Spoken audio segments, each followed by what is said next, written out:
Welcome back on capital news. चलिए देखते हैं दिल्ली की 25 फटाफट बड़ी खबरें। साथ ही डेली खबरों से अपडेट रहने के लिए चैनल को सब्सक्राइब करने के साथ वीडियो को लाइक करें। बाहरी दिल्ली के राजीव नगर में जल्द बनेगी चकाचक सड़कें। उप महापौर ने लिया मौके का जायजा। विभिन्न जन समस्याओं से जूझ रहे बेगमपुर क्षेत्र के राजीव नगर की सुध लेने के लिए बृहस्पतिवार को दिल्ली नगर निगम के उप महापौर जे भगवान यादव अधिकारियों के साथ पहुंचे और लोगों की समस्याएं सुनी। उप महापौर ने स्वच्छता, जल निकासी और विकास कार्यों की समीक्षा की एवं आवश्यक दिशा निर्देश दिए। उप महापौर ने लोगों को आश्वासन दिया कि इस महीने के भीतर नई सड़क बनने का कार्य आरंभ हो जाएगा। दैनिक जागरण ने सप्ताह भर के दौरान 3 दिन राजीव नगर की समस्याओं को प्रमुखता के साथ प्रकाशित किया था।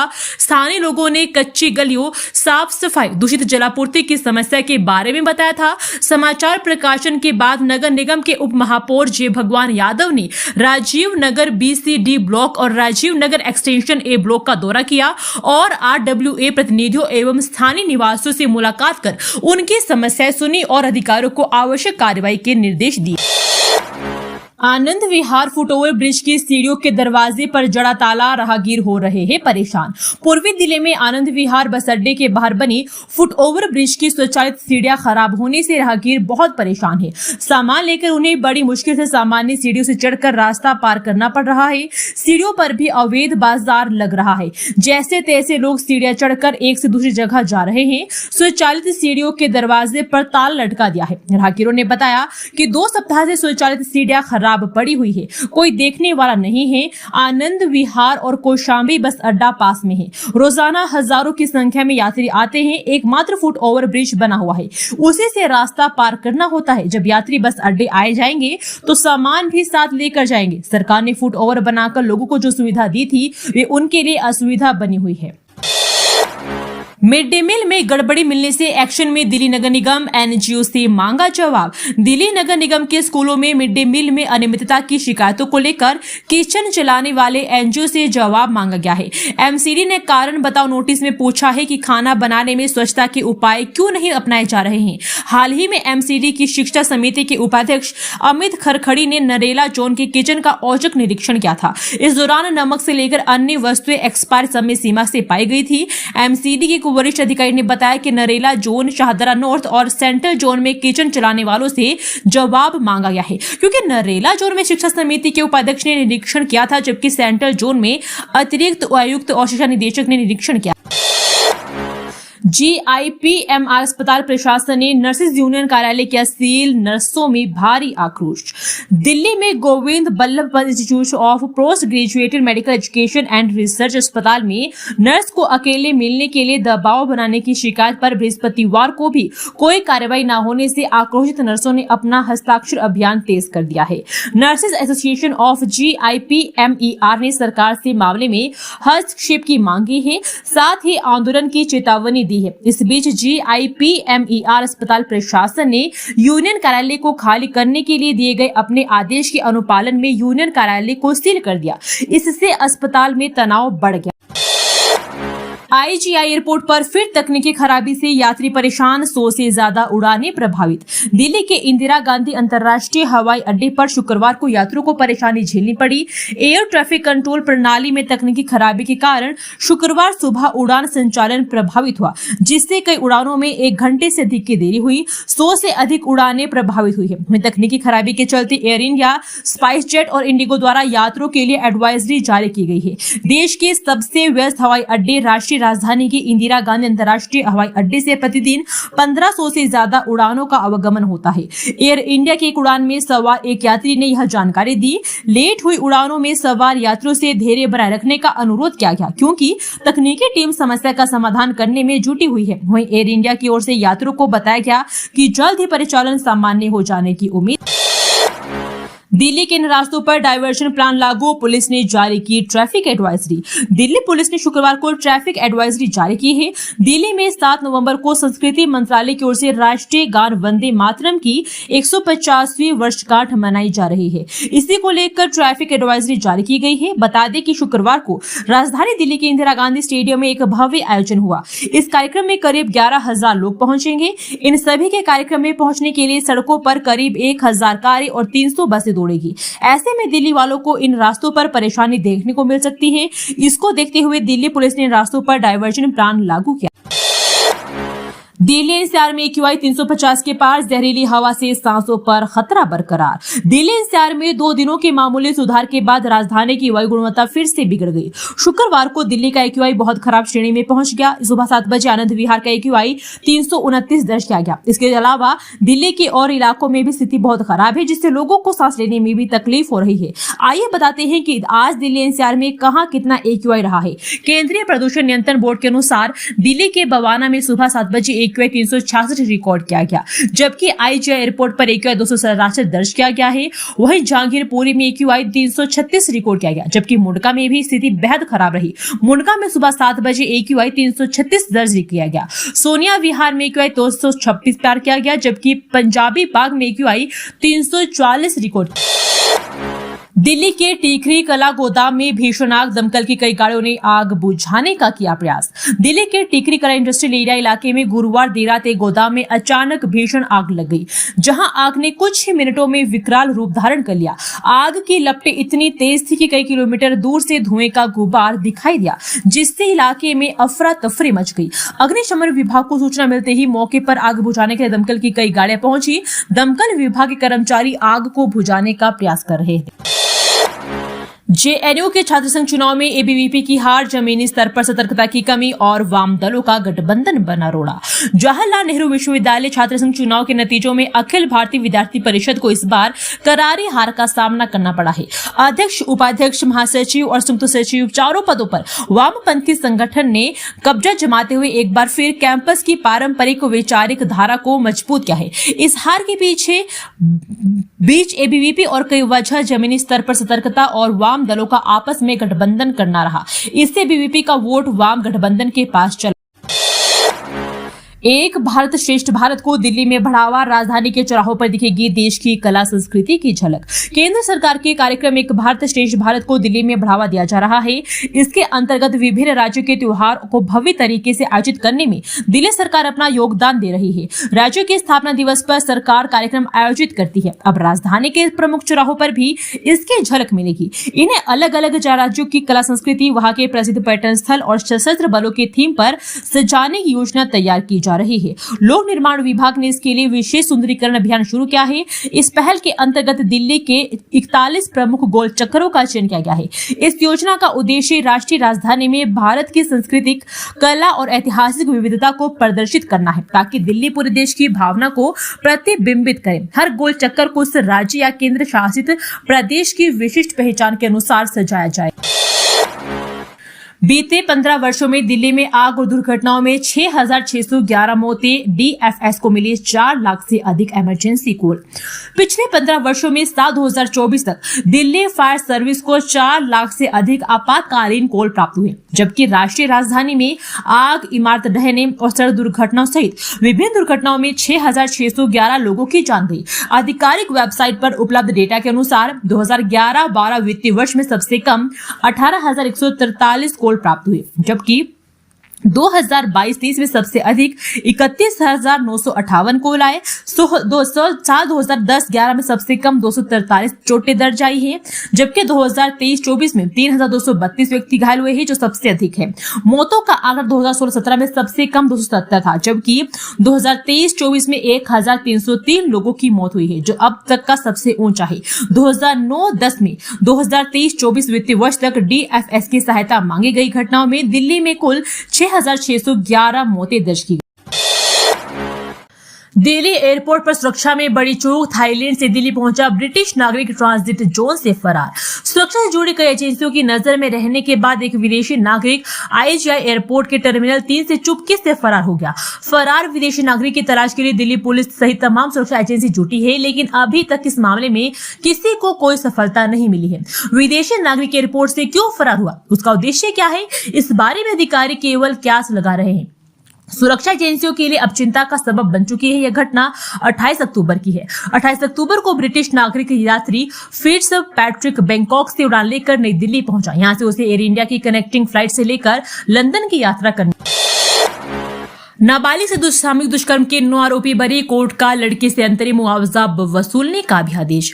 रोहिणी जिला न्यायालय ने 9 लोगों पर सामूहिक दुष्कर्म का आरोप लगाने वाली नाबालिग लड़की से अंतरिम मुआवजा राशि वसूलने का आदेश दिया है। साथ ही न्यायालय ने सभी 9 आरोपियों को बरी भी कर दिया है। अपने फैसले में न्यायाधीश ने कहा कि कोई अपराध नहीं हुआ है, मात्र संदेह के आधार पर मुकदमा नहीं चलाया जा सकता। पीड़िता और उसकी मां ने लगातार अपने बयान बदले हैं और ये विरोधाभास इतने गंभीर है कि एक बयान दूसरे को नकार देता है।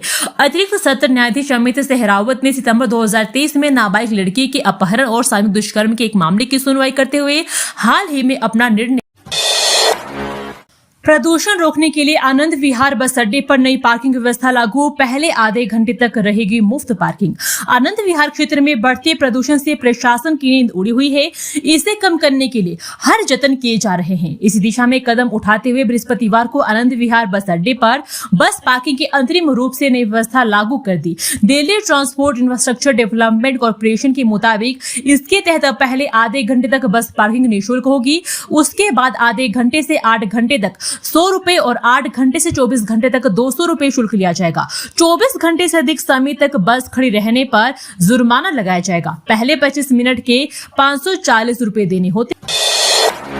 सौर कचरे का व्यापार बना देगा मालामाल, वर्ष 2047 तक 3700 करोड़ रुपए का बाजार बन सकता है रिसाइकलिंग क्षेत्र।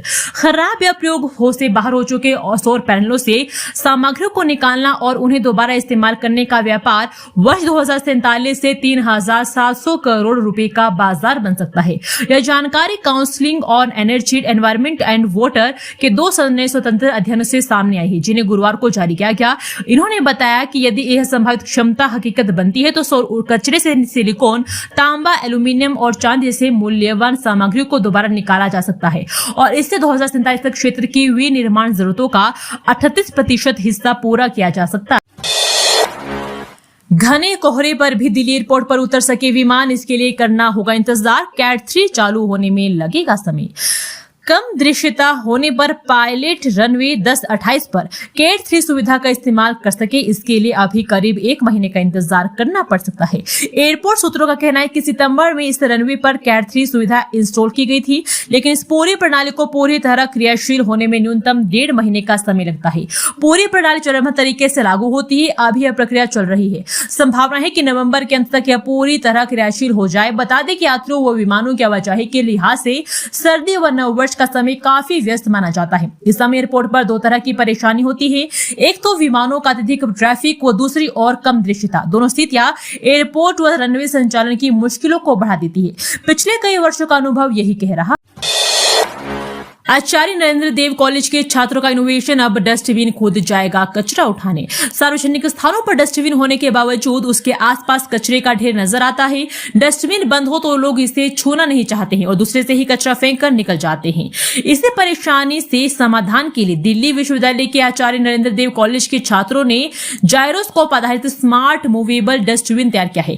कचरा दिखते ही इस डस्टबिन का ढक्कन खुल जाता है। इसके लिए कचरा डालने के लिए इसे छूना नहीं पड़ता है। वहीं इसका एडवांस प्रोटोटाइप भी बनाया है, जो कचरे को देखकर खुद उसकी ओर बढ़ेगा और उसे उठा लेगा। दिल्ली एनसीआर में प्रदूषण के खिलाफ प्रदर्शन, इंडिया गेट से उठेगी आवाज, रविवार को जुटेंगे लोग। बेशक सांस नहीं मगर लड़ने का साहस सही। प्रदूषण से मचा है हाहाकार, निदान करो सरकार। बच्चे, बूढ़े और जवान सबको चाहिए साफ हवा। कुछ ऐसे ही नारों के साथ प्रदूषण के खिलाफ लोगों सड़कों पर उतरे। दिल्ली एनसीआर में प्रदूषित हवा के खिलाफ लोगों ने विरोध जताने का फैसला लिया है। इसके तहत रविवार को इंडिया गेट पर एकजुट होकर शांतिपूर्ण तरीके से विरोध जताया गया। दरअसल प्रदूषण के खिलाफ वॉरियर मॉम्स और माई टू ब्रीथ जैसे नागरिक समूह के बैनर तले दिल्ली एनसीआर के लोग साथ आए हैं। लगातार सरकार से उचित कदम उठाने और तत्काल हेल्थ एडवाइजरी जारी करने की मांग उठाई जा रही है। तिहाड़ में बंद बारामूला से सांसद इंजीनियरिंग राशिद का बदला जेल, बढ़ाएगी सुरक्षा, सामने आई वजह। तिहाड़ जेल में कथित हमले का आरोप लगाए जाने बाद जेल प्रशासन ने जम्मू कश्मीर के बारामूला लोकसभा क्षेत्र से सांसद इंजीनियरिंग राशिद को तिहाड़ जेल संख्या 3 से जेल संख्या 1 में स्थानांतरित कर दिया है। सांसद ने कुछ सप्ताह पहले कुछ कैदियों पर हमला करने का आरोप लगाया था। फिलहाल इन्हें जेल नंबर 1 के वार्ड नंबर 1 से सेल में अकेला रखा गया है। जेल के अधिकारी सूत्रों का कहना है कि जेल नंबर 1 में उनके सेल की लगातार सीसीटीवी कैमरे से निगरानी की जा रही है। वार्डरों को उनके सेल पर कड़ी निगरानी रखने का भी निर्देश दिया गया है। खोखली हो रही है दिल्ली में अंग्रेजों के जमाने की ऐतिहासिक इमारत, खतरे में है 92 वर्ष पुराने इतिहास का भविष्य। दिल्ली के दिल्ली कनॉट प्लेस में घूमने के दौरान वास्तुकार रॉबर्ट टोर रसेल की बसाई ऐतिहासिक और सुरक्षित इमारतों की सफेदी की चमक चकित करती है। ब्रिटिश कालीन यह बसावट भव्यता और शानदार खूबसूरती के चलते विश्व प्रसिद्ध है, लेकिन 92 वर्ष पुरानी इन इमारतों का भविष्य अब खतरे में आ रहा है। कारण उन पर हजारों की संख्या में वर्षों से उगे हुए पेड़ है, जो इमारतों में चौड़ी दरारें लाने के साथ छतों को टपकने वाला बना रही है। एक बारगी उन्हें देखकर शानदार हरियाली के अभिनव प्रयोग जैसा आभास होता है, पर ये कनॉट प्लेस की इमारतों को धीरे धीरे कई वर्षों में खोखला करते जा रही है। एमसीडी में 12 सीटों पर उपचुनाव, नामांकन के लिए बचे सिर्फ 3 दिन, राजनीतिक दलों में सस्पेंस बरकरार। दिल्ली नगर निगम में 12 सीटों में उपचुनाव में नामांकन के लिए 3 दिन ही बचे हैं, लेकिन अभी तक एक भी नामांकन दाखिल नहीं हुआ है, जिसकी बड़ी वजह नामांकन के लिए राजनीतिक दलों ने प्रत्याशियों की घोषणा नहीं की है। भाजपा से लेकर आम आदमी पार्टी और कांग्रेस अभी तक प्रत्याशियों के नामों पर मंथन में जुटे हैं, लेकिन अंतिम निर्णय अभी भी नहीं लिया जा सका है। ऐसे में संभावना है कि नामांकन के आखिरी दिन 10 नवंबर को ही सभी दलों से नामांकन हो। हालांकि इस बीच सभी दल अपने अपने संभावित प्रत्याशियों के साथ नुक्कड़ और गृह संपर्क अभियान जारी रखे हैं। बर्ड फ्लू के आखिरी नमूनों की रिपोर्ट नेगेटिव, अब जल्द खुलेगा चिड़ियाघर, केंद्रीय मंत्रालय से अनुमति का इंतजार। चिड़ियाघर को अब जल्द लोगों के लिए फिर से खोला जाएगा। चिड़ियाघर के निदेशक ने बताया कि 30 अक्टूबर 2025 को बर्ड फ्लू को लेकर लिए गए चौथे पाक्षिक निगरानी नमूनों की रिपोर्ट नेगेटिव पाई गई है। ये नमूने भोपाल स्थित लैब को भेजे गए थे, जहां पुष्टि हुई है कि एवियन इन्फ्लुएंजा वायरस का कोई नया मामला नहीं है। चिड़ियाघर प्रबंधन ने कहा है कि अब केंद्रीय मंत्रालय से अनुमति मांगी गई है और जैसे सक्षम प्राधिकारी से हरी झंडी मिलेगी, चिड़ियाघर को दर्शकों के लिए खोल दिया जाएगा। खुलने की तिथि की जानकारी सभी को वेबसाइट के माध्यम से दी जाएगी। एबीवीपी का 47.48 वोट प्रतिशत बढ़ा, वाम गठबंधन सभी पदों पर विजयी। जेएनयू छात्र संघ चुनाव 2025 के नतीजों में वाम गठबंधन एक बार फिर अपना दबदबा कायम रखते हुए चारों केंद्रीय पदों पर जीत दर्ज की है। जेएनयू की छात्र राजनीति में वाम परंपरा की वापसी और भी मजबूत हो गई है, जबकि अखिल भारतीय विद्यार्थी परिषद को बड़ा झटका लगा है। इस बार वामपंथी संगठनों all India students association, students federation of India और डेमोक्रेटिक स्टूडेंट्स फेडरेशन के संयुक्त मोर्चों पर वाम गठबंधन के चुनावी मैदान में क्लीन स्वीप करते चारों शीर्ष पद अपने नाम किए हैं। दिल्ली पुलिस की लाइफलाइन मजबूत, पीसीआर यूनिट को मिली 55 नई अर्टिगा, रिस्पांस टाइम में होगा सुधार। दिल्ली एनसीआर की पीसीआर यूनिट को 55 और नई अर्टिगा कार मिल गई है। इन वाहनों में जीपीएस व लाइटों के अलावा अन्य इलेक्ट्रॉनिक उपकरण लगाए जा रहे हैं। जल्द ये वाहन पीसीआर यूनिट को मिल जाएंगे। वर्तमान में इस यूनिट में पीसीआर वैन की क्षमता 802 है।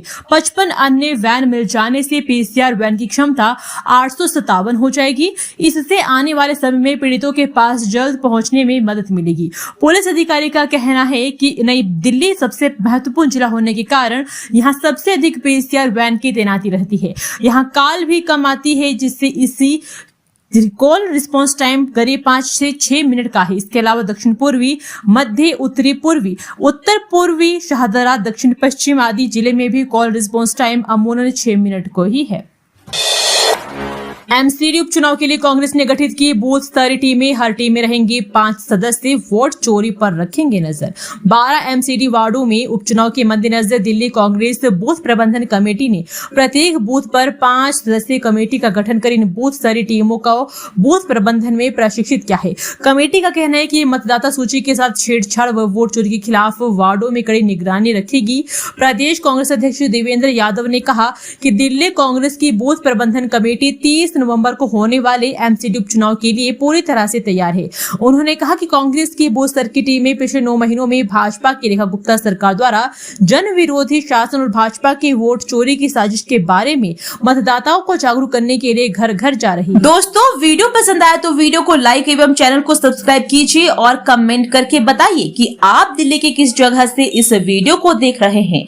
जय हिंद, वंदे मातरम।